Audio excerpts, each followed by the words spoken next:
Bonjour à toutes et à tous et bienvenue sur KTB Radio, la radio du peuple.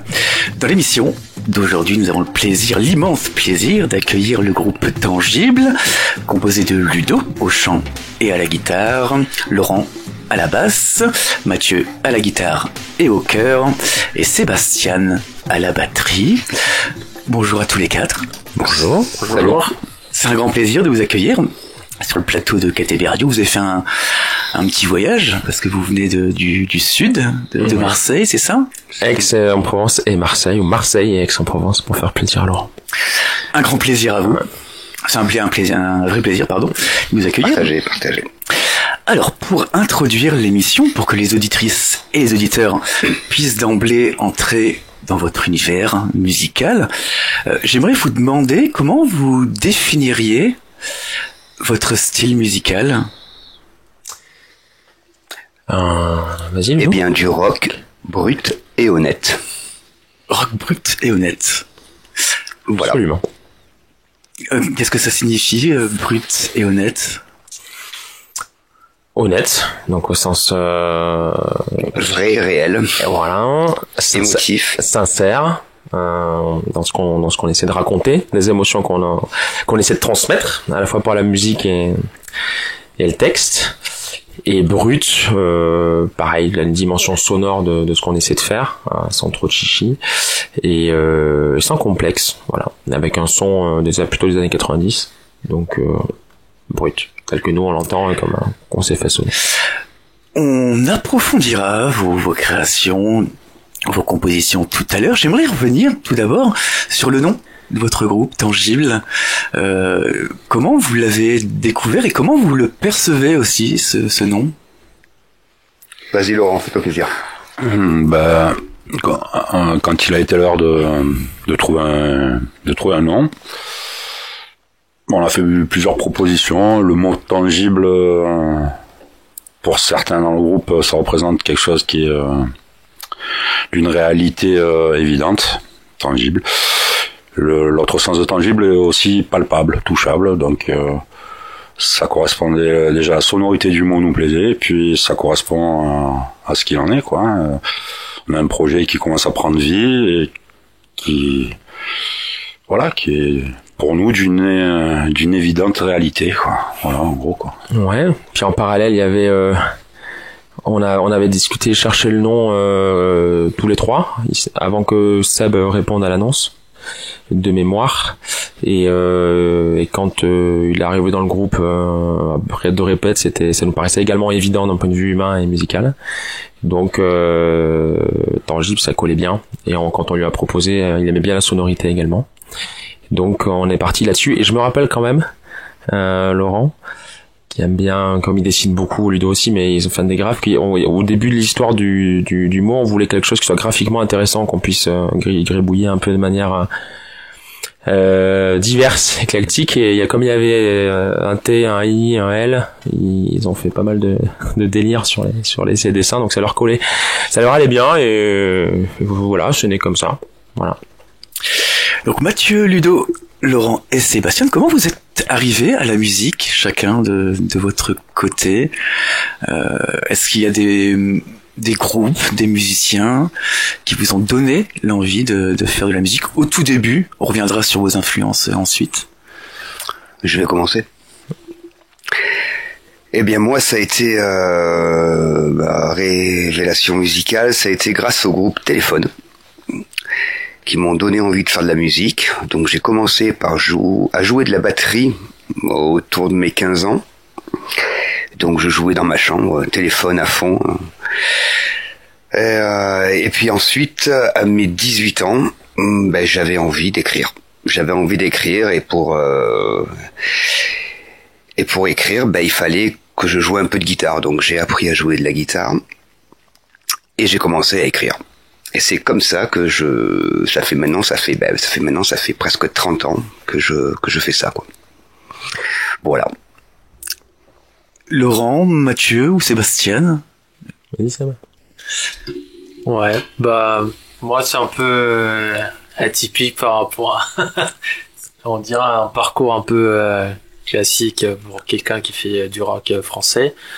Moi du coup j'ai grandi en Colombie, donc ce que j'écoutais tout le temps quand j'étais gamin, c'était la musique un peu latine, salsa, merengue, etc. Et entre temps aussi j'écoutais du rock latino-américain, et en Colombie on a beaucoup d'influence du rock américain aussi. Du coup à force de regarder ça tous les jours, et aussi dans mon collège à l'école il y avait un groupe de batterie, un groupe de musique qui faisait la batterie, et du coup je voulais absolument rentrer dedans. Et finalement j'étais le batteur aussi du collège à cette époque-là. Donc c'est comme ça a commencé vraiment, moi tapant de casseroles à la maison. Je vivais en appartement, je sais pas comment on n'a pas été viré de la résidence, et ma mère m'a appuyé aussi là-dessus, m'a acheté une batterie, et ça l'embêtait pas de le bruit. Après j'ai eu plusieurs groupes en Colombie, et puis après une fois arrivé en France, après l'histoire c'est un peu stoppé, et maintenant ça a né avec Tangible, et c'est très très bon copain que j'ai maintenant. Moi, je suis venu à la musique sur le tard. J'ai toujours aimé la musique, j'en ai beaucoup écouté. J'ai jamais eu le temps d'en jouer. Dans ma famille, c'était pas culturel de pratiquer un instrument. Donc j'ai eu mon premier instrument à presque 40 ans. Et en fait, comme je dis souvent, j'ai acheté une basse pour faire plaisir à un copain. Un lundi, le mercredi j'avais un groupe, et le vendredi j'étais en concert. Voilà, j'ai tout appris sur le tas, j'ai jamais pris de cours, j'ai toujours joué dans dans plusieurs formations avec une petite expérience de la scène. Je suis complètement autodidacte, j'écoute beaucoup les conseils de mes acolytes qui sont bien plus aguerris que moi. J'adore le rock et la basse en particulier, j'adore la lutherie. J'en ai fait un petit peu. J'adore les instruments, j'en ai pas mal. La musique c'est un état d'esprit. J'adore mon groupe. Je suis venu à la musique sur le tard, et puis là, ça fait une douzaine d'années que maintenant c'est devenu indispensable. Voilà, c'est sacré. Je laisse la parole à Mathieu.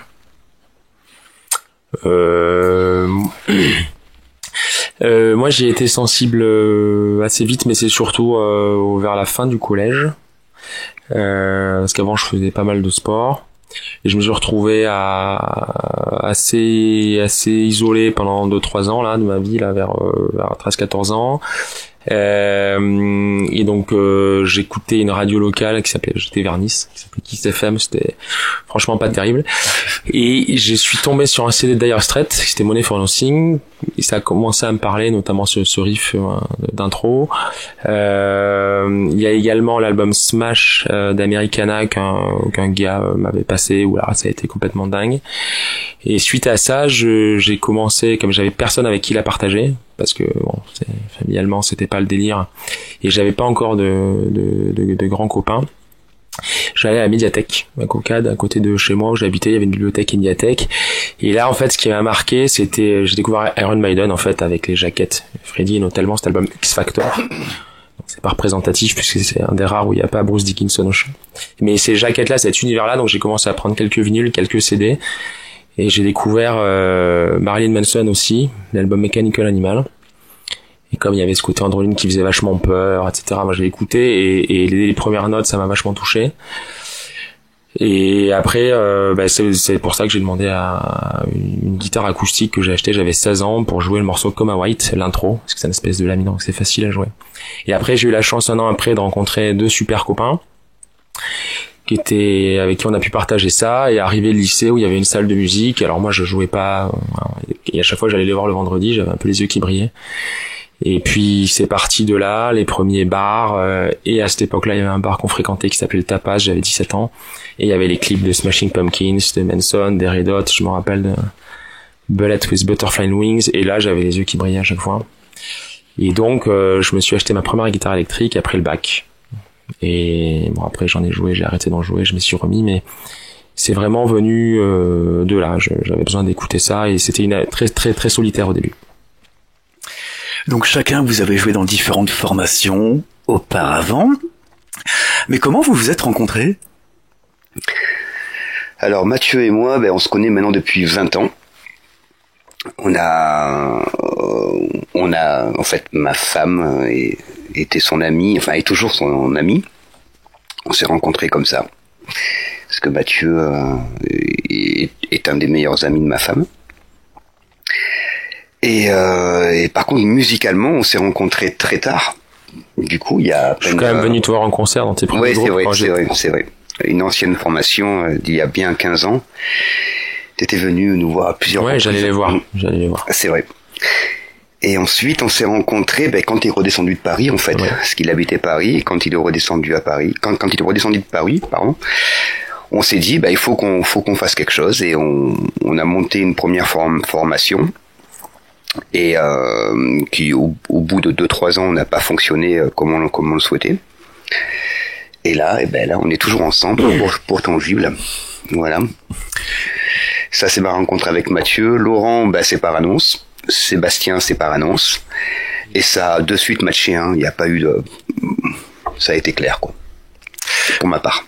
Donc, le groupe est créé en juillet 2024. Ouais. C'est bien ça. On va parler, et on ne va pas oublier, une 5e personne qui vous a aidé, qui vous aide encore aujourd'hui. Oui. Olivier. Ouais.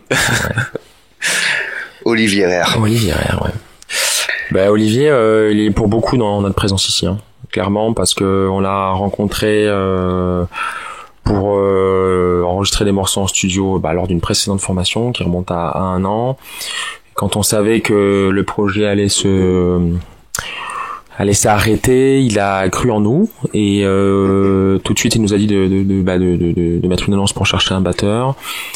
Et après un été compliqué, il nous a redonné envie il nous a donné envie de continuer parce que ça a été un peu mouvementé. Et en fait, il a posé les jalons de l'aventure. C'est-à-dire qu'il nous a dit quoi qu'il arrive en janvier, on se retrouve au studio, on enregistre un titre. Et ça sera un titre gratuitement en plus, hein. Et quoi qu'il arrive, si vous avez les jambes, je vous promets un concert sympa dans une belle salle. Parce que moi je crois en vous, voilà. Donc il n'avait pas écouté une note du nouveau projet et voilà. Donc ça nous a boosté. On voulait pas le décevoir et puis quelqu'un qui a confiance comme ça, qui nous donne sa confiance parce que c'est quelqu'un du milieu, on n'a pas voulu le décevoir et puis en plus ça matche bien, on l'a apprécié. Donc ça nous a donné la force de composer, de garder les copains avec nous pour quelques mois, de se donner le temps que ça matche et de voir si ça sonnait. À 4 parce que Ludo avant avait lâché la guitare pour le chant et là on lui avait dit l'idée c'est de reprendre la guitare qui est 2 guitares et de revenir à quelque chose de plus brut justement. On s'était donné quelques répètes et jusqu'à 4-5 compos et puis on est allé enregistrer Ma Sorcière au mois de janvier et ce clip Les Mots d'Éther dont on parlera peut-être tout à l'heure, ça s'est passé une semaine après. On a dit on va se faire une petite session live, une session capta d'une journée chez lui, il nous a fait confiance, c'était pas prévu du tout. Et voilà, donc il nous lâche pas et il nous a aidé à avancer, à nous construire. Et il nous aide encore. Et on suit ses conseils et heureusement qu'il est là. Voilà, parce que sinon en autodidacte d'un peu tout, c'est jamais simple d'avoir le réseau. On le salue, s'il nous écoute, et on peut saluer. Ouais, grand merci à toi, Olivier. Et vous pouvez saluer les personnes qui vous ont aidé, qui vous aident toujours, également. Il y a quelques noms qui vous viennent à... Moi, je remercie ma femme. Non, mais... pour sa gentillesse. Il y a quelques personnes qui gravitent autour de Tangible, qui font pratiquement partie intégrante du groupe. Notamment un pote Manu, qui est là, qui est toujours de bons conseils, qui est un très bon musicien, qui est de très bonne, pas ingé son, mais qui touche bien sa vie dans le milieu. Emmanuel Laurent, il s'appelle. Voilà, on a une petite poule qui gravite autour de nous, qu'on salue. Et tous les copains, qui étaient là encore hier soir pour nous écouter. Qui nous font la promo, qui font qu'on vit. Voilà. Et puis pareil, qui nous aident quelque part, ne serait-ce que par leur présence, quoi. Ouais. Un merci spécial à nos compagnes. Ouais. Ouais. Merci. Voilà. Et à nos chéris. Et ouais. Vous avez parlé tout à l'heure de la chanson Les mots d'éther, une de vos compositions. Est-ce que vous pouvez nous en parler un petit peu plus? Quelle est la thématique? Comment vous est venue peut-être aussi cette chanson? Qu'est-ce qu'elle représente pour vous peut-être aussi? Tu veux parler, Laurent? C'est le climat ambiant qui a inspiré cette chanson, quoi. C'est une chanson qui parle plus ou moins de la guerre. C'est une chanson qui va parler d'un gamin de 13-14 ans qui a subi des bombardements et ce qu'il peut voir, ce qu'il peut ressentir, ce qui se passe. C'est très imagé. C'est de l'image, on dénonce rien, on parle d'aucune situation en particulier, d'aucune guerre géographique, on ne situe pas ça géographiquement, quoi. C'est juste ce qui se passe, voilà, le sens, c'est juste des émotions, il n'y a pas de sens réel. On a voulu imager le truc. Voilà, c'est des images. Avec des scènes de guerre qui sont structurées sur les couplets parce que c'est des images qui nous questionnent et on voulait en parler pour essayer de faire réfléchir pour que les gens se questionnent sans qu'on ait quelconque message ou quelconque solution à... Pas de leçon, pas de... Et donc les mots d'éther, les mots du ciel qu'on entend mais qu'on fait qu'entendre en fait. Volatile. Voilà. Parce qu'on n'a pas de solution, on n'a pas forcément de grand chose à proposer et ça permet de se questionner, voilà. Les mots sont sortis, c'est volatilisé. Qu'est-ce qu'on fait? Pas grand chose. Et on se questionne. On va écouter justement ces questionnements que vous avez choisi et voulu que nous diffusions. La chanson Les mots d'éther du groupe Tangible. Et nous revenons dans quelques instants sur KTB Radio.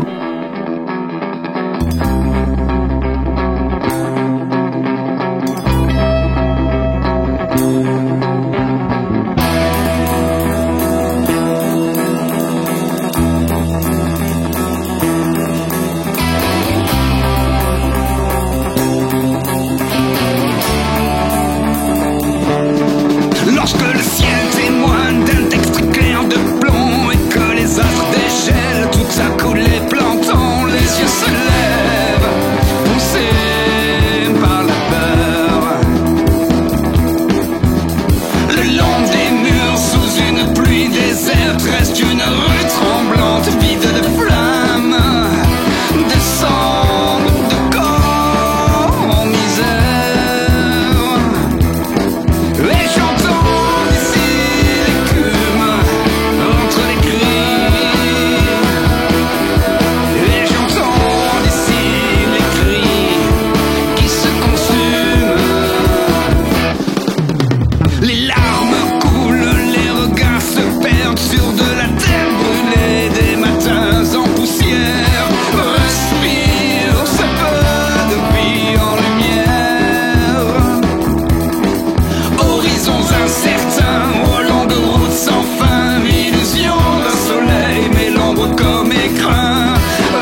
Vous écoutez l'émission Les Arts Locaux.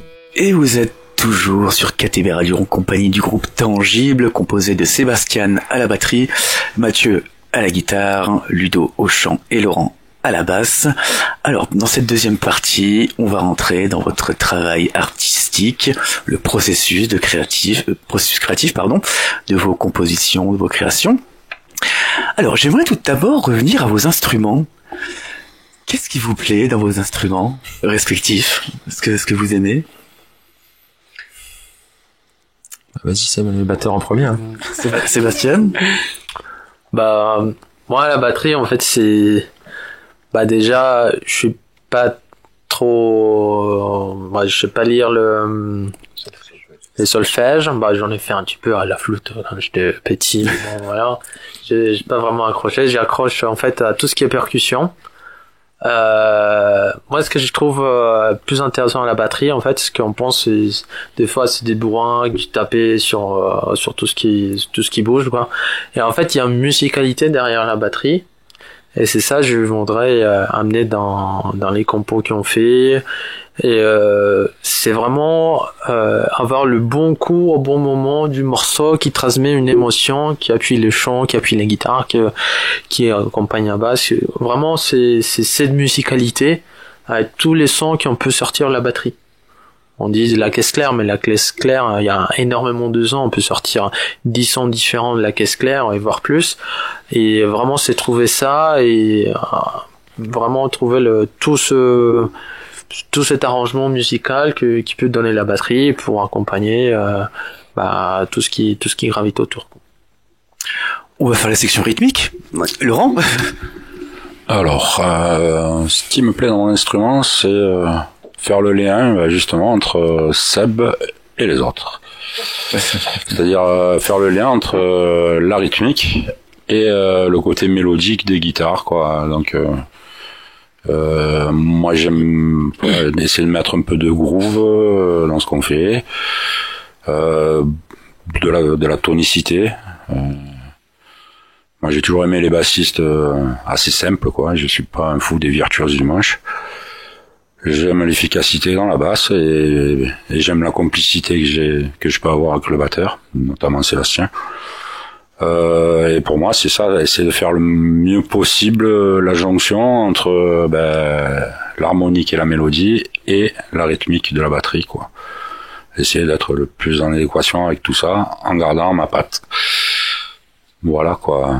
Parce que Mathieu est très expressif à la guitare et Seb est très tonique à la batterie, donc il faut le lien entre les deux, c'est moi. En gros. Donc, t'aimes bien les Warwick aussi. Ah ouais, ouais. Côté esthétique aussi. Sinon, oui, au niveau instrument, j'aime beaucoup les basses. J'ai une marque que j'aime beaucoup, allemande, Warwick, pour pas la citer. Et ouais, j'aime beaucoup l'esthétique des basses, hein, j'en ai beaucoup, et je peux pas jouer sur un instrument qui me plaît pas. Voilà. Et visuellement. Après, en termes sonores aussi. Mais déjà, la première base, c'est que l'instrument me plaise. Et voilà. J'aime les instruments un peu atypiques. Voilà. J'aime pas trop tout ce qu'on voit à la télé, les Fender et compagnie. C'est pas ma cam. Et peut-être une envie de création d'instruments? C'est déjà fait. J'en ai déjà créé, entre guillemets. Oui, j'ai déjà fait plusieurs basses, oui. Alors, pas des créations originales, mais des revisites ou des... Voilà, j'ai pas mal traîné dans un atelier de lutherie à Marseille dont le luthier est parti récemment, il y a 3 mois. Donc c'est un peu sensible encore. Mais je m'interdis pas de continuer l'expérience autrement, et voilà, ouais, j'ai un gros amour de l'instrument en termes matériels, quoi. J'adore les instruments. Et oui, j'adore aussi les guitares. Mathieu en a quelques-unes. Pas piquer des hannetons, comme on dit. Je vais lui laisser la parole parce que le vrai musicien, c'est lui. Non, pas du tout. Non, mais j'ai insisté sur le truc visuel parce que je crois que je vous avais interpellé tous les deux, la dernière fois. Oui, Ludo aussi. Et il me disait que, oui, ils aiment beaucoup l'esthétique quand même dans la guitare, et c'est vrai que moi c'est pareil, hein, en fait. Je trouve que c'est beau une guitare. Donc, d'ailleurs, J'adore les guitares, les regarder, aller dans les magasins de musique, ça depuis longtemps. Et c'est difficile à dissocier, je pense, de moi j'adore aller voir des concerts et tous les guitaristes que j'aime, et d'une manière générale tous les musiciens, j'aime bien regarder les instruments et je trouve ça beau. Surtout quand les lumières s'éteignent avec les jeux de lumière, je trouve ça incroyable parce que ça fait rentrer déjà dans un univers. Et quand on joue de la guitare, moi j'aime tout dans la guitare, j'aime le côté infini, le côté qu'on maîtrisera jamais, toutes les sonorités qu'on peut avoir, en fonction de ce qu'on joue, en fonction des gammes, en fonction des notes, c'est des univers différents, des couleurs différentes, des émotions différentes. Et puis le fait de jouer debout, de pouvoir jouer assis, enfin ça fait vraiment compagnon, quoi.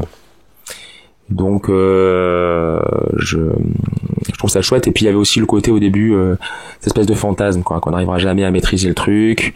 Et puis à chaque fois qu'on voit un mec jouer ou qu'on entend un truc, on se dit putain, waouh, on est toujours émerveillé. Et il y a peu de choses dans la vie qui continuent à m'émerveiller comme ça. Donc c'est génial. Et c'est un instrument, je trouve. Alors c'est vrai aussi pour la basse batterie, hein, mais qui est réinventé en fait. Tous les 10-15 ans, il y a quand même des mecs qui sortent des trucs incroyables.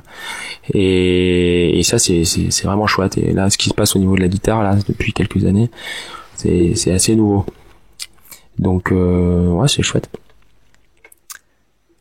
Et bien pour moi, oui. Alors, si on considère que le chant est un instrument, moi, j'ai jamais voulu être chanteur, en fait, hein. Je voulais simplement écrire. Donc je me suis accompagné d'une guitare parce que c'était soit guitare, soit piano. Et la guitare finalement est plus transportable qu'un piano. Tu peux vraiment jouer de la guitare de partout. Tu peux la transporter de partout. C'était pas un instrument de prédilection. C'est vraiment pareil. J'ai appris sur le tas. Et et la guitare m'accompagne toujours aujourd'hui. J'aime jouer de la guitare, vraiment. Alors je préfère effectivement la guitare acoustique que la guitare électrique. Ça, c'est mes goûts personnels. Et puis le chant, c'est venu avec le temps. Tous mes potes à l'époque me disaient « Ah, tu as un joli timbre. Et puis finalement, après, j'ai commencé à chanter un peu plus sérieusement. Et puis aujourd'hui, je chante avec Tangible. Voilà, tout simplement. Voilà. Et pareil, l'amour des guitares, pareil, hein. Je me suis fabriqué mes 2 guitares avec lesquelles je joue. J'en ai d'autres, bien sûr. Mais voilà, c'est vrai qu'il y a un amour de l'instrument enfin, moi personnellement, ça me lâchera jamais. Et je transmets ça à mes enfants aussi, et ils aiment ça aussi. Donc ça, c'est cool. Voilà, c'est un beau partage. Voilà. Et quelles sont aujourd'hui vos influences qui résonnent dans vos compositions? Parce qu'on m'a parlé tout à l'heure des premières influences de jeunesse ou adolescente, mais aujourd'hui, les influences. Alors, pour moi personnellement, c'est vraiment le rock en français. C'est vraiment, je trouve que la langue française est belle et qu'on peut l'exploiter. Donc, et mes influences, donc vraiment, sont pas très actuelles non plus parce qu'il n'y en a pas beaucoup, mais ça reste vraiment, comme l'a si bien dit tout à l'heure Mathieu, Luc, Deportivo, Noir Désir. Alors après, Bachung, Gaëtan Roussel, tous les Eiffel, bien évidemment, Romain Humeau, Merzine, Matmata, exactement. Matmata, voilà, tous ceux qui ont un peu marqué cette génération Garant et les chaises 2000, et qui personnellement me manquent. Ouais. Voilà. Donc, vous faites principalement des compositions. Quelques reprises pour des futurs concerts, c'est ça? On y reviendra tout à l'heure. J'aimerais qu'on parle du processus de création. Comment vous composez? Est-ce qu'il y a une méthode spécifique ou particulière? Ou bien ça vient de quelques notes? Ou bien ça peut partir d'un texte aussi, par exemple? Ça va dépendre. Je vais prendre une chanson qu'on a écrite ensemble qui s'appelle Ça pue le chien chez moi. C'est Laurent qui a dit j'aimerais qu'on écrive cette chanson. Donc j'ai commencé à bosser le texte et la ligne et l'accompagnement chez moi. Ça lui a plu et ensuite on a travaillé tous ensemble vers une direction voilà qui était déjà un peu il y a pas de méthode actée, c'est-à-dire ça va peut-être partir d'un morceau que Ludo a travaillé avec guitare chant acoustique, il va arriver en nous proposant quelque chose, on va accrocher et de là va naître le Matt va travailler une ligne de guitare qui est souvent passée à l'attendu, hein, il nous étonne souvent quoi. Moi je vais poser une basse et d'autres fois Mathieu va écrire un texte et où je vais écrire un texte et l'un de nous va poser une ligne de guitare dessus et ça va se construire comme ça. Tout est modifiable. Voilà, et ce qui est bien avec Tangible, c'est qu'il n'y a pas vraiment d'interdit quoi, il n'y a pas de règles. On s'interdit rien, on s'autorise tous les essais. Et on doit tous être d'accord. Et voilà, surtout ça doit plaire à, voilà, tant qu'on n'a pas le frisson, comme avait dit une fois Mathieu, voilà, c'est changeable, sinon on n'est pas honnête. Voilà, sinon on n'est pas brut et honnête. Ah ouais, je vais prendre un autre exemple, je vais écrire un texte. Alors effectivement, j'écris beaucoup, hein, c'est vrai que j'écris beaucoup, autant musicalement que c'est toi qui écris, les textes. Surtout, hein. Et du coup je vais leur proposer une dizaine de chansons, ils vont en sélectionner par exemple 2 ou 3, les autres on les met à la poubelle. Moi je m'en fous, enfin je veux dire ça ne me dérange pas. Si sur un texte il y a un couplet qui plaît pas, tant Mathieu va le réécrire et le propose, ou Laurent va le réécrire et le propose. C'est vrai que Seb t'as pas trop encore contribué à ça, mais parce que c'est pas ta langue natale déjà, mais et puis c'est un exercice. Ouais, c'est pour moi le chant et les paroles, ouais, c'est un côté que j'essaye de travailler un peu plus pour bien sentir tout ce qui est dit dans les paroles et tout. Moi je suis du coup à la base de batterie, à la batterie c'est beaucoup sur le son et le son qu'apporte aussi la voix et pas trop axé sur vraiment les paroles, le message, mais du coup voilà, c'est quelque chose sur lequel je travaille vraiment pour vraiment aussi importer le sentiment qui est du message que transmet nos morceaux dans mon jeu de batterie. Donc ouais, et aussi il y a un petit peu de difficulté à la langue. Bon, ça fait quelques années que je suis en France déjà, mais les paroles c'est un peu plus compliqué. En fait, depuis que je suis à Tangible, je pense que ma maîtrise de français a amélioré, ce que j'ai pas eu pendant 10-15 ans quoi. Et donc juste pour finir, ouais, voilà, c'était comme je disais, s'il y a un couplet qui plaît pas et que Mathieu l'aurait écrit par exemple, on est ouvert à tout, voilà. Si ça me plaît pas, si ça me plaît, on le refait. Tant c'est Laurent qui va l'écrire, génial, on garde et c'est parti. Je vais jamais rester figé moi sur ma propre idée. Pareil pour Mathieu, on est vraiment très très très ouvert là-dessus. Il faut sachant qu'il y a quand même le fil rouge, c'est quand même qu'il soit à l'aise pour l'exprimer, parce qu'on essaie de. Alors après, c'est encore autre chose. Et il faut qu'il soit à l'aise. Mélodiquement, c'est vrai que pour le chant, c'est vrai que mélodiquement, moi il y a une chose qui me tient à cœur, c'est vraiment tout ce qui est ponctuation, tout ce qui est je sais pas, par exemple quand on chante au niveau de l'émotion, si le T passe mieux que le P, je vais plus insister sur un T que sur un P, ou un R, ou finir en E, voilà. Moi, il y a juste ça, c'est pour cette émotion, Des fois, il faut changer les mots ou les intentions pour ça, parce qu'il insiste sur le truc, et c'est vrai que souvent, on t'écoute de toute manière, et ça prend le temps qu'il faut, et on voit que souvent, il a raison, quoi. Donc, vous écrivez et composez exclusivement en français, c'est bien ça. Pourquoi le français ? Vous auriez pu écrire en anglais comme beaucoup d'autres. Parce que je chante mal en anglais. Non, mais ça va plus loin. Non, mais c'était une blague.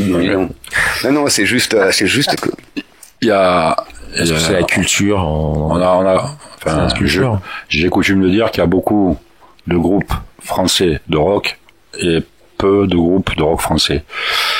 On est du pays de Brassens, de Brel.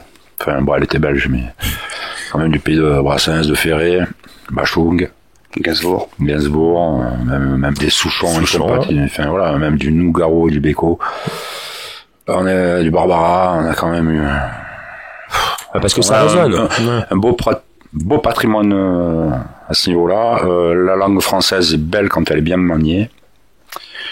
Et on a mis un point d'honneur à faire du rock en français, voilà quoi. Et on essaye de... Puis on avait aussi été, c'est plus facile parce qu'on a été biberonné à une génération voilà, pour laquelle ça fonctionnait. On a grandi un peu avec ça. Donc c'est sûr que quand t'écoutais Luc, Noirdaise au début, enfin, c'était presque une évidence parce qu'à cette époque-là, il le faisait très bien et voilà, c'est moins évident maintenant. Il y avait un certain plateau à l'époque, voilà. On a grandi avec ça. Et donc on sait que ça marche et enfin, ça nous a fait frissonner. Donc il y a du rock alternatif, il y avait un beau plateau à l'époque où on a grandi avec ça, quoi. On est devenu adulte avec ça, quoi. Et c'est une contrainte, hein. C'est une contrainte. C'est une vraie contrainte parce que pour faire sonner, c'est pas facile, ouais. Il faut avoir déjà un chanteur qui sait faire. C'est pas facile. Et puis nous, ça a nos limites. Enfin, c'est dans la composition. Je trouve que c'est beaucoup plus simple d'écrire en anglais, en fait, qu'en français, vraiment. Et justement, est-ce qu'il y a des compositeurs ou des auteurs qui vous influencent pour les textes, ou peut-être des écrivains du côté littéraire, peut-être? Moi, personnellement, non. C'est une idée que je développe, pour ma part. Voilà. Tout simplement. Ça peut être, je sais pas, moi. Voilà, comme la chanson Ça pue le chien chez moi, moi j'ai trouvé ça excellent et ça m'a de suite plu et de suite inspiré. Ouais, mais parce que tu marches beaucoup à l'instinct. Mais je sais pas si le sens de ta question c'était ça ou si c'était des artistes français, des auteurs français qui t'ont inspiré, parce que c'est quand même le cas. Oui. Tu peux quand même. T'es le premier à revendiquer Mano Solo, quoi. Ouais, par exemple. Tu vois, c'est comme ça, c'est ça. On a grandi avec des artistes poètes à une époque où les gens savaient écrire des chansons. Brel, Mano Solo, même Kanta, bien évidemment. Ouais. Thomas Boulard de Luc, Romain Imo, parce qu'il faut les citer, Deportivo. Moi, j'avais adoré aussi dans le premier album, c'était une écriture différente et encore une fois, c'est vraiment et moi il y a de l'influence surtout. Un mec comme Damien Saez, on aime ou on n'aime pas, forcé de reconnaître, il a une plume, quoi. Enfin, c'est des gens qui nous, indirectement, on est obligé d'être influencé par ces gens, puisque ce sont des références en rock français, quoi. Il y en a pas des millions. Alors, et puis les plus anciens, enfin. Souvent on nous compare, mais c'est normal parce que les gens n'ont pas beaucoup de références au niveau du rock français, donc dès que tu fais du rock un peu sombre, un peu qui accroche, je vais pas citer mais pas parce qu'il y a pu se passer ces derniers temps, quoi. Eh ben c'est normal qu'on revienne souvent aux mêmes références, quoi, qu'on te dise ça fait penser un peu à ça. Ouais, et puis parce que les gens n'ont pas des millions de références. T'entends partout aussi. Enfin, c'est là qu'on se rend compte qu'on a grandi avec des trucs. Enfin, tu vois, moi je suis un grand fan de Souchon. Pour le coup, en tant que poète, toutes ses chansons étaient dingues.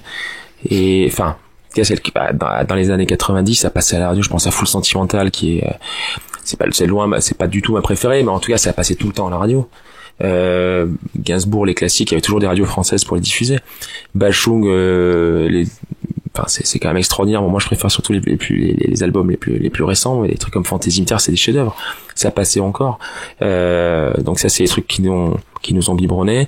Et en fait, aujourd'hui, t'as plus les supports, quoi. À part à la maison, les CD, quand t'allumes la radio, tu faire écouter à tes enfants Souchon, c'est compliqué, quoi. T'as pas le CD à la maison. Pareil pour Gainsbourg. Pareil pour tous ceux qu'on vient de citer là. Et donc il y a aussi ce petit challenge et ce défi parce que nous on l'a en nous et on a envie que ça ressorte. Et Matmata c'est pareil parce que je le cite là, on le recite parce que on les a vus en concert il y a pas longtemps après la dernière tournée, ça nous a mis une énorme claque. Et ça avec leur nouveau gratteux là, Léo, et on s'est dit mais putain, waouh, ils se sont réinventés, je trouve ça énorme. Et donc ils ont évolué aussi et on sentait qu'eux aussi avaient été orphelins de tout ça. Et ils ont repris le flambeau là récemment. Il y a une attente. Et ça fait du bien, quoi. Il y a une attente au niveau des gens. Le moulin était plein, quoi. Il y a une attente au niveau des gens. Il y a plus de rock français, donc il y a plus. Moi, je ferai un petit mot quand même sur la Strain après parce que je vais me faire engueuler. Mais... Et est-ce qu'il y a des sujets ou des thématiques qui reviennent dans vos compositions ou bien qui sont importants pour vous? Un peu comme toutes les chansons, hein. Ça parle toujours d'amour ou de violence. C'est l'émotion. C'est beaucoup pas basé sur l'émotion. Ouais. Voilà. Après, il y a beaucoup d'émotions. C'est beaucoup dans l'émotion. C'est qu'elle la peur, l'amour, la solitude, la relation à l'autre, voilà, les erreurs, c'est ça, les remords. C'est essentiellement basé sur le sentiment, l'émotion. L'envie de construire, les doutes. Et, c'est juste. Ouais. Et le partage. Voilà. Surtout en musique. Partager. Ouais, c'est clair. Déjà partager entre vous et ensuite partager avec le public. Où vous enregistrez vos créations, vos compositions? Vous avez un local, un studio, un garage, Alors on travaille essentiellement, on va lui passer le bonjour, chez Bruno, à Aix-les-Milles, à Zigbox. C'est une petite boîte qui loue des studios à l'heure, déjà équipés. Nous, ça fait quelques années qu'on y va, qu'on le fréquente. C'est un peu la maison. Il y a 4-5 studios, il y a un bar. Voilà, il y a un bar, bien achalandé avec de bonnes bières. De temps en temps, on se réunit chez Mathieu, qui a un petit studio, qui s'aménage un petit studio au sous-sol de sa maison aussi. C'est bien sympa, mais essentiellement, on répète à Zigbox pour ce qui est de la répétition et de la création. Donc c'est sacré, c'est tous les mercredis soirs, quoi qu'il arrive, qu'il vente, qu'il pleuve, qu'il neige, que la terre tremble. Vous êtes là. Voilà, que tu aies un accident de moto. Voilà, que mercredi, il répète. Voilà, que quoi qu'il arrive, mercredi, il répète, c'est comme ça. Et sinon, pour tout ce qui est enregistrement, on va chez notre ami Olivier, On Source. Studio On Source à Éour, entre Aubagne et Marseille, qui commence à être un peu aussi la maison, quoi. Parce qu'on commence à y avoir passé un peu de temps, on est reçu. Super bien. Ouais, comment on dit, sa doctrine, hein, Olivier, c'est nous mettre dans les meilleures conditions possibles pour qu'on puisse exprimer le meilleur de nous-mêmes, en gros. Donc quand t'as affaire à neiger comme ça, tu peux être bien, quoi, et être dans les meilleures conditions pour faire de la bonne musique. Vous avez fait une résidence récemment? On a fait une journée il y a 2 semaines, 2 ou 3 semaines, un samedi, en vue de préparer le concert à l'Espace Julien. Donc, ça va être une grosse scène, la scène des grands, quoi. Et donc on a bossé avec Olivier, on a joué le set qu'on voulait proposer, puis on a un peu parlé de mise en place un peu scénique.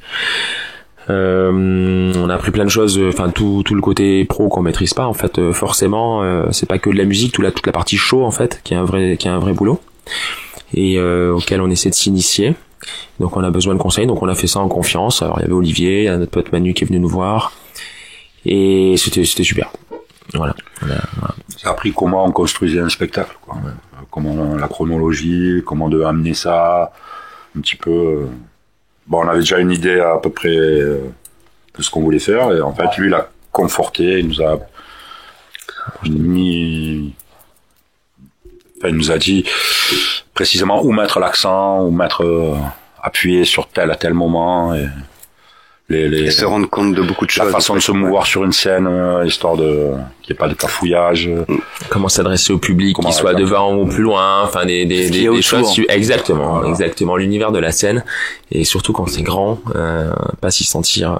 Ouais, c'est ça. Oublier le syndrome de l'imposteur, pas mal de choses comme ça. Et pour moi, la batterie aussi, c'est de se mettre en condition avec le joueur et sa batterie. Et aussi pouvoir se lâcher, en fait. Parce que quand on est en studio répétition, en studio répète, c'est bien plus petit, c'est pas pareil, donc on se lâche pas pareil, on n'envoie pas la même énergie. Et là, c'est super pour se lâcher, vraiment travailler sur la complicité aussi sur scène, donc c'était pas mal. C'était vraiment trop bien. Ouais. On va aborder justement le volet concert. Alors vous allez commencer, c'est ça, à faire des concerts et à tourner à partir de juin.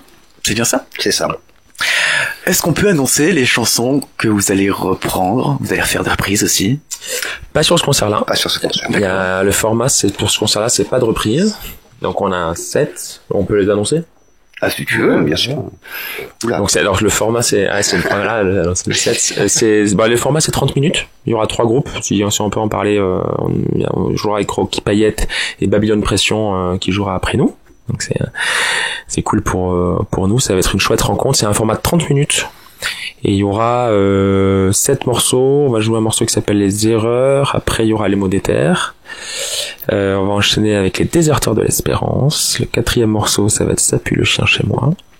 Ensuite, il y aura Ma sorcière. Après, il y aura La descente. Et on finira sur une autre chanson qui s'appelle Un au père. Et globalement, il y a 2 morceaux qu'on a déjà enregistrés et qui sont diffusés. Et les autres feront partie de l'EP qu'on fera derrière en mois de juillet. Donc c'est ça, il y aura plusieurs parties, hein, c'est ça. Il y aura un groupe en première partie. Ouais. C'est ça. On peut une première artiste qui s'appelle Rocky Payette, qui fait du rock français.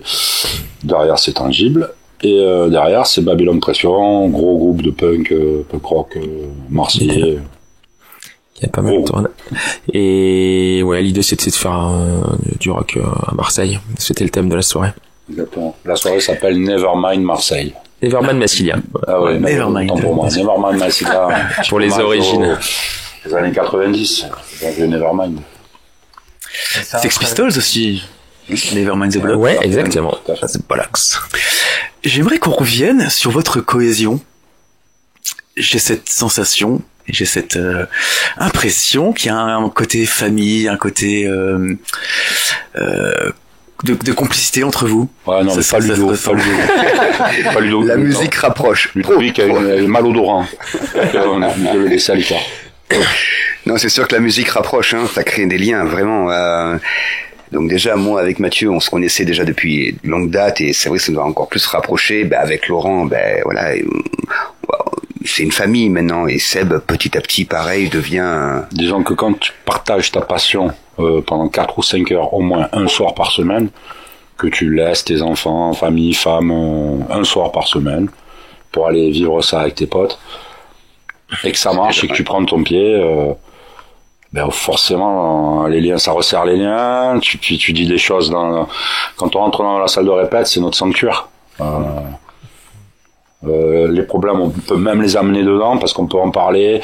On n'est pas, voilà, c'est vraiment, voilà, c'est quelque chose qui tire vers le haut toujours.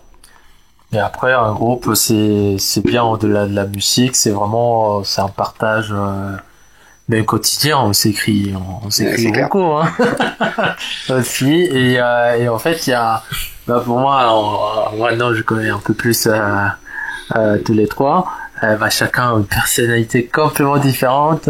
Un peu d'un vue, un peu de plus récent dans le groupe. Et du coup, moi, je trouve vraiment très rigolo. Ça fait une sorte de show au cœur, on va dire. De comment ils s'entendent. En fait, c'est dans la diversité de chacun. En fait, on trouve une cohésion, une entente qui est que pour moi fonctionne. Et voilà. Et c'est ça qui fait aussi la beauté de venir on répète en fait. Ouais, c'est clair. Pour échanger, pouvoir rigoler un peu. Ouais. Ouais, il y a beaucoup d'humour. Ouais. Beaucoup d'humour. Trop. Ouais, des fois un peu trop. Plus si c'était fin. Mais bon, il y a beaucoup. Mais voilà, ça fait partie du jeu. Ouais, et puis c'est le résultat, c'est aussi, tu vois, typiquement si on est là, je pense que ça serait pas pu se faire forcément avec toutes les formations parce que vu les emplois du temps, les rythmes qu'on a, et se dire quand même faire le choix de faire de la musique, parce que à la base c'est quand même un hobby, hein. Enfin, on a d'autres vies à côté, hein. Et te dire, prendre le risque que ça avance, en tout cas de faire le choix que ça avance, donc c'est passer plus de temps ensemble, tu peux pas le faire avec tout le monde. C'est clair. Passer 40 balais ou presque, te retrouver, voilà, faire un peu de route, passer des moments comme ça. Évidemment, on aime ça, mais c'est cool de le faire avec ces gens-là parce que si des fois ça fait pas tout le temps sens, ça a vraiment aucun intérêt. Et c'est du plaisir, c'est vraiment du plaisir. S'il y en avait un de nous quatre s'il n'était pas venu, personne serait venu. C'est soit on le fait à 4, soit on le fait pas. Ouais, puis il y a pas d'ego. Ouais. Ouais, dans le groupe, c'est ça qui fait beaucoup, c'est qu'il y a pas d'ego dans le groupe. C'est voilà, c'est ça, ça nous lie. Voilà, le slogan de Tangible, c'est ce qui nous lie. Et c'est vraiment ça qui fait. Et s'arracher à la vie. Ouais. On va écouter la deuxième chanson, si vous voulez bien, que vous avez proposée, qui s'appelle Ma sorcière. Ouais. C'est bien ça. Est-ce que vous pouvez nous en dire quelques mots aussi de cette chanson? Chanson d'amour, hein. Chanson d'amour. Ouais, c'est Ludo qui l'a écrite. Donc et puis là sur la jaquette, je sais pas si tu as eu l'occasion de voir la jaquette, c'est une femme. Et c'est une ode, c'est une ode à nos princesses globalement, Exactement. sans aucune polémique. Alors on peut aussi prendre le texte si tu penses pas. On en avait discuté secondairement il y a pas longtemps. Je me suis dit, si tu connais pas la chanson, tu peux dire ça peut également parler de drogue ou d'addiction, en tout cas parce que c'est écrit un peu de manière là avec le côté ensorcellement, etc. Et moi, ce qui m'a plu dans ce texte au début, et l'image que j'en ai eue tout de suite, c'est pour ça qu'on est parti sur un riff un peu, enfin moi que j'ai appelé un peu Aladdin dans les rues d'Agraba. Alors c'est pas forcément du tout ça, mais un peu dansant avec une couleur un peu différente. C'est parce que je voyais ce qu'il voulait me dire en regardant sa femme au quotidien. En tout cas, ça m'allait bien. Et tout de suite, je me suis dit, ah putain, le côté ensorcellement, des équilibres dans leur relation, ça peut amener à la polémique, à tout ce qui se passe en ce moment. Et finalement, je crois que quand on écoute la chanson, il y a zéro polémique. C'est une ode, c'est de l'amour. Et même si on est ensorcelé ou quelle que soit la sémantique autour de ça, finalement, je trouve que ça fait ça fait le job, et c'est une vraie réalité des relations qu'on peut avoir avec nos chéris et auxquelles on tient. Donc au premier degré, ça me va très bien de l'interpréter comme ça. Après, il peut y avoir d'autres degrés de lecture. Et c'est une chouette chanson. Moi, j'aime beaucoup la jouer aussi. Ouais. Et on va écouter cette chouette chanson. C'est dur à dire, hein, chouette chanson. Il sait pas le dire. Il n'arrive pas à le dire. Ma sorcière du groupe Tangible. Et nous revenons dans quelques instants sur KTB Radio.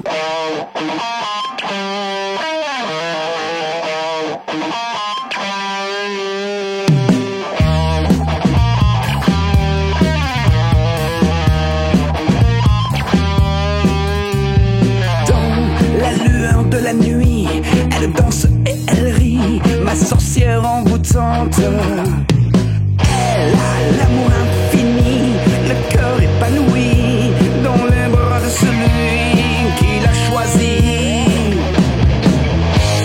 Elle fait naître sans peur son monde, au charme ensorcelant,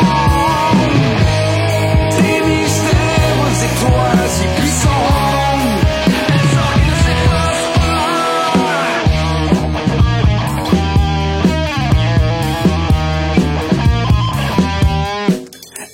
Elle aime d'un amour intense qui ronge et qui consume les promesses éternelles. Si belle, de paroles discrètes, de murmures fragiles qu'elle chuchote en secret au creux de mon oreille. Elle fait naître sans peur son monde, au charme ensorcelant, des mystères aux étoiles si puissants.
Et vous êtes de retour sur KTB Radio en compagnie du groupe Tangible, composé de Sébastien à la batterie, Mathieu à la guitare, Ludo au chant et Laurent à la basse.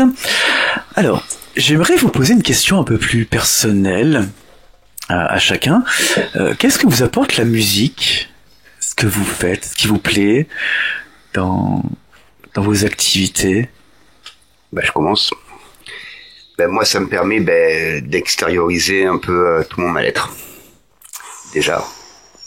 Il y a des choses à nous dire, Ludo. C'est vrai. Il y a des choses à nous dire. Ouais, non, mais après, j'ai pas raconté ma vie non plus, mais c'est vrai que ça me permet, voilà, comme je l'ai dit tout à l'heure, j'ai voulu écrire parce que j'avais envie de dire j'avais envie de dire ce que j'avais, ce qui dormait à l'intérieur, et puis voilà. C'est moi la musique m'aide beaucoup là-dedans, et puis pareil après encore une fois le partage, jouer en groupe aussi, c'est quand même énorme, parce que le faire seul à la maison c'est bien, mais quand on le fait à plusieurs c'est encore mieux. Oh là là là. Mathieu, beaucoup d'apaisement, du bien-être, ouais, et ça fait surtout en groupe. Quand je les vois, moi j'ai toujours aimé la musique parce que ça permet de s'évader, ça permet c'est ce qu'on a à l'intérieur. Alors j'ai pas de phrase toute faite là, mais il y a un truc quand même qu'on vit très solitaire. Moi, avant de les rencontrer, quand j'étais à Paris, j'étais un peu dans ma chambre seule avec ma guitare, et c'est pas forcément toujours compris de la part de gens qui font pas de musique, voire de ses très proches. Alors ils respectent le truc, mais c'est un côté un peu solitaire, et quand on arrive à le partager, et en plus de jouer en groupe avec des copains, c'est quand même le sommet. Et ouais, il y a ce côté apaisement, liberté, bien-être, on fout les soucis de côté, et c'est vraiment très sympa. Sébastien? Ouais, pour moi du coup ça m'apporte déjà des très bons copains. Ouais, en premier. Et ça m'apporte aussi une ouverture à un monde en fait que j'aime bien, le monde de la musique, le monde d'écouter du rock, du metal, de prendre du plaisir à écouter, partager. En mon entourage, j'ai très bons amis, mais et tout le monde écoute des musiques différentes. Et quand il y a quelqu'un qui écoute un peu rock, metal, on devient toujours tout de suite amis, et on échange. Et malheureusement, j'en ai pas 10 000 amis qui écoutent du metal. Donc déjà, ça fait un très grand plaisir pour moi de pouvoir échanger autour de la musique que j'aime. Et pour moi, ça m'apporte aussi, côté plus perso, une sorte de rencontre avec moi-même, en termes de ce que je sens à l'intérieur, en termes de comme quand la musique pénètre en soi, quand on joue, quand on entend, quand on a les frissons, c'est quelque chose, c'est comme la place de me permettre de ressentir. Parce qu'on est toujours au boulot, on réfléchit au quotidien, voilà, à l'opérationnel en fait de la vie, et on n'a pas trop des moments qui te permettent vraiment de ressentir vraiment au fond de son cœur, de son corps. C'est par l'écoute, c'est aussi par l'émotion, les vibrations, ça transmet. C'est pour ça que je t'aime aussi beaucoup, Laurent, parce que ta basse me fait vibrer. Et voilà. Je dis pas souvent que sa basse te fait vibrer. Tu le dis entre nous. Alors, les vibrations. Moi, je vais à la musique pour travailler ma patience par rapport à Ludo, quoi. Parce que sinon, j'y arriverais pas. Non, moi, la musique, c'est le truc qui me sort des obligations quotidiennes. C'est l'échappatoire. C'est mieux que faire du sport, parce qu'on crée quelque chose. Il y a le côté artistique qui me plaît beaucoup. La musique, ça a toujours été une de mes passions. Je l'écoute depuis tout petit. Et là, maintenant, c'est moi qui l'a fait. Et ça fait du bien. Voilà, ça fait du bien. C'est un bon exutoire. Et puis surtout les copains, quoi. Voilà, c'est les copains. La musique, c'est beaucoup ça. Alors, nous avons parlé de votre formation, de votre amour de la musique. Et j'aimerais maintenant qu'on se projette vers l'avenir, vers le futur. Quels sont vos projets dans les prochains jours? Alors, il y a un concert au mois de juin, bientôt. C'est ça? Alors, on peut en parler, oui, c'est le concert le 11 juin, mercredi 11 juin à l'Espace Julien. À Marseille. À Marseille.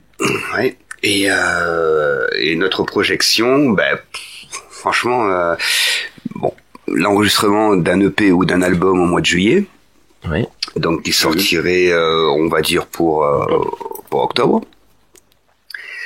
Il y a un clip d'animation sur Ma Sorcière qui est en train de se produire, qui est en train de se monter. Ça devrait sortir à la rentrée. Voilà. Après, bien sûr, d'autres concerts, dont le 10 octobre au Sheridan, le 10 janvier à Fréjus au Monster Art, d'autres aussi en cours. À la scène, ça a été booké du coup, au mois de décembre à la scène. Et on aura la date sous peu. Voilà, c'est en cours de prog. Donc il y a la Maison Hantée aussi à Marseille. Une mini tournée au mois de mai. 2026. Pardon ? Au mois de mai 2026. Ouais, au mois de mai 2026, parce que 2025 c'est déjà passé. Ouais. Effectivement.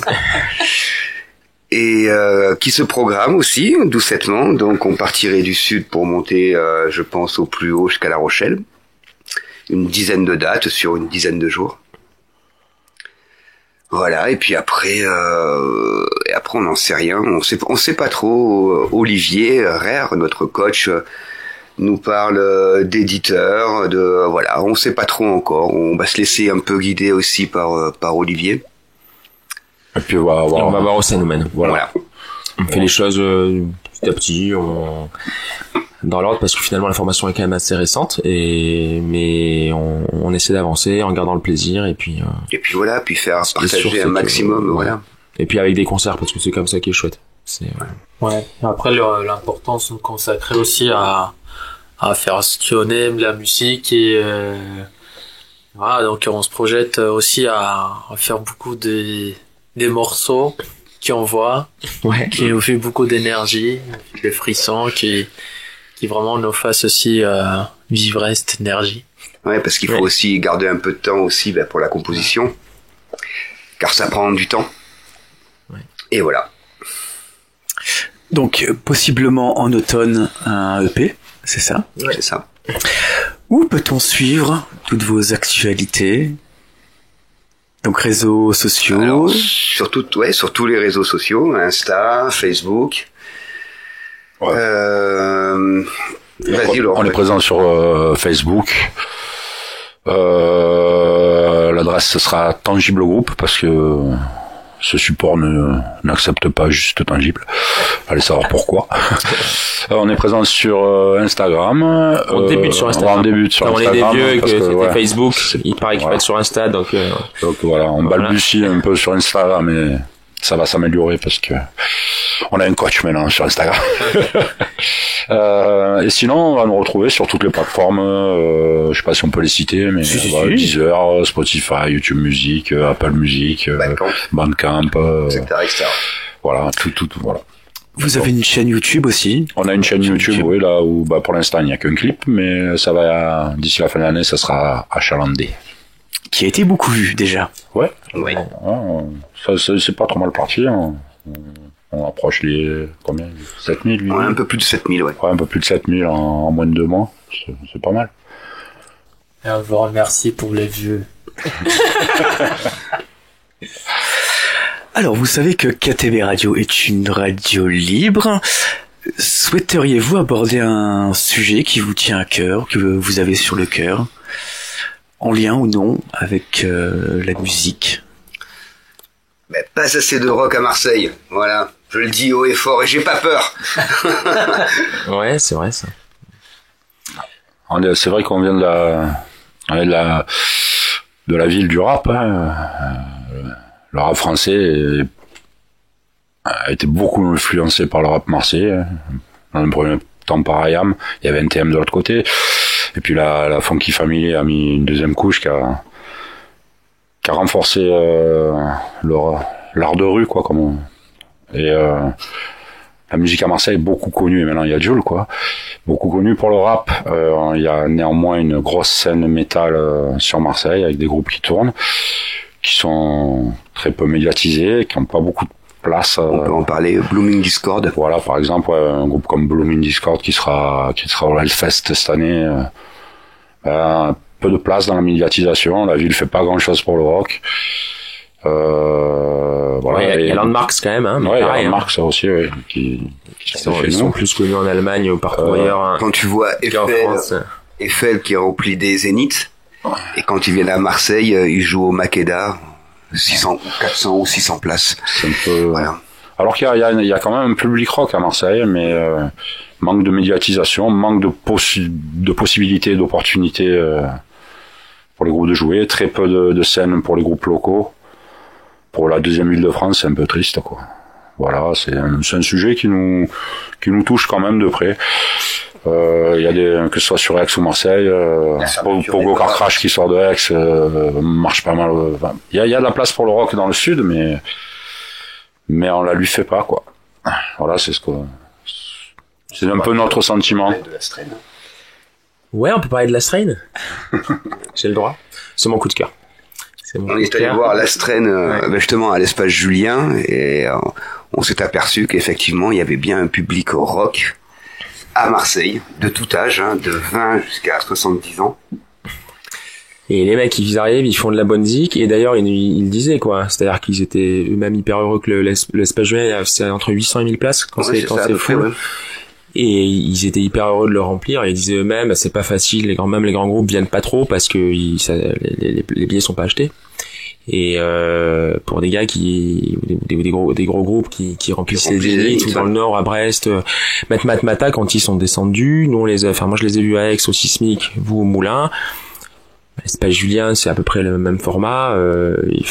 Ils s'attardent pas tout le temps. Luc, Eiffel viennent plus. Enfin, ça vient de la direction aussi. Ouais, je pense probablement qu'il y a des choix de production et nous ça nous a, on était heureux parce que déjà, on a vu un bon concert et parce qu'il y avait du monde. C'est-à-dire qu'il y avait des mecs de 18 ans, il y avait des quadra quinca comme nous et puis il y avait des mecs de 60 balais qui avaient envie d'écouter, de se prendre une claque, quoi. Et donc il y a un public. Il y a un public mais putain c'est compliqué d'aller voir un concert de rock, quoi. Alors que dès qu'on monte, c'est beaucoup plus facile. C'est beaucoup plus facile et il y a une place qui est faite qu'on n'a pas dans la région. Non, pas les artistes ne descendent pas, quoi. De temps en temps, une fois tous les 3 ans, t'as un gros concert au stade, mais des gros classiques, mais sinon. Et tu vois, Landmark, c'est quand même un gros truc, hein. Moi, quand je vais au Hellfest avec des copains, ça a été la révélation l'année dernière. Ils font Main Stage ça remplit le silo. C'était l'année dernière. Ils tournent de partout et à Marseille, qui connaît Landmarks, alors que bon, à part la scène métal locale, pas grand monde. Et quand même au studio de répète, quand on discute avec des copains ou des musiciens rock, connaissent pas. Alors que c'est du high level. C'est du plus que du high level. Enfin, en tout cas, d'un point de vue aussi médiatique. Genre, ça tourne au Hellfest. C'est pas Gojira, mais quasi. Et personne connaît. Même à Marseille. À part dans notre niche, quoi. Donc, c'est quand même lunaire, quoi. Mais c'est comme ça. Donc, on va essayer de se bouger. Ça, c'est un coup de gueule, ça. Ouais. Est-ce que vous avez un autre sujet à aborder? Non. On a passé un bon moment. Merci beaucoup.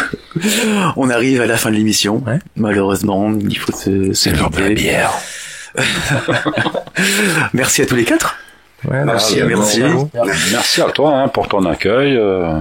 Si chaleureux. Ouais, pour ton accueil, pour le regard. Et bon courage pour la suite de la bonne humeur. De la radio aussi.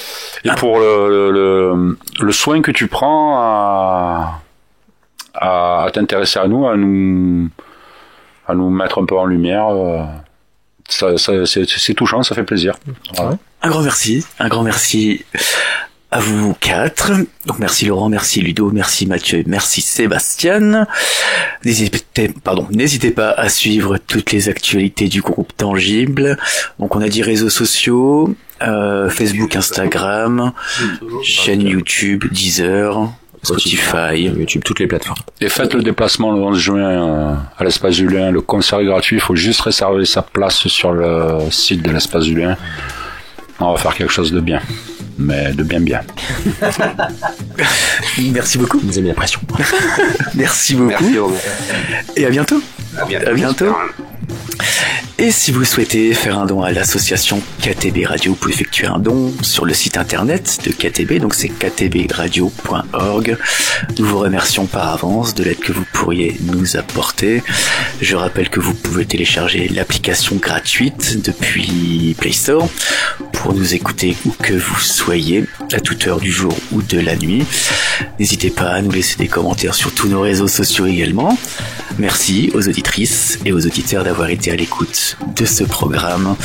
Vous venez d'écouter cette émission musicale avec pour inviter le groupe Tangible, composé de Ludo au chant, Laurent à la basse, Mathieu à la guitare et Sébastien à la batterie.